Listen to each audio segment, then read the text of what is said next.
આદરણીય શ્રી પ્રમુખ સાહેબ, માનનીય ટ્રસ્ટીઓ, આચાર્યશ્રીઓ, શિક્ષણ અને મારા પ્રિય વિદ્યાર્થી મિત્રો, આજે આપણે દેશનો 80મો સ્વતંત્ર દિવસ ઉજવવા એકઠા થયા છીએ.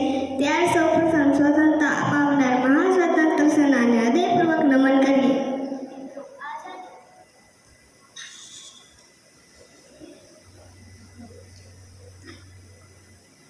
મિત્રો, આઝાદી માત્ર ઉજવણીનો દિવસ નથી, પરંતુ શહીદોના બલિદાનને યાદ કરવાનો અને તેમાંથી પ્રેરણા લેવાનો દિવસ છે. પ્રિય મિત્રો, દેશની સુરક્ષા માટે આપણે બોર્ડર ઉપર લડવા માટે આપણે નથી જતા, પરંતુ આપણે દેશ અને દેશના નાગરિક તરીકે શું કરી શકીએ એ આજના દિવસે અવશ્ય વિચારવું જોઈએ. સાચા દેશપ્રેમનો અર્થ ભારત માતા કી જય બોલવા નથી, પરંતુ રોજિંદા જીવનમાં એક નાગરિક તરીકે પોતાની ફરજો નિભાવવામાં છે.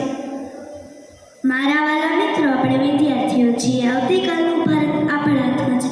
જો આપણે પ્રામાણિકતા, શિસ્ત, સમયપાલન અને મહેનતને જીવનમાં સ્થાન આપીશું તો આવનારું ભારત વિકસિત અને સમૃદ્ધ બનશે. લાવનાર બહેન, થોડી ફરજ હું પણ યાદ અપાવો. અન્ન, પાણી અને વીજળીનો બગાડ ન કરવો, ટ્રાફિકના નિયમોનું પાલન કરવું, જાહેર સંપત્તિનું જતન કરવું, સર્વધર્મ સમભાવ અને એકતા જાળવવી.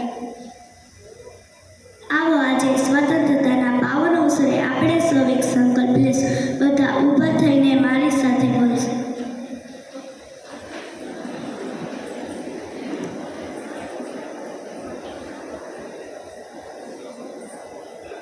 હું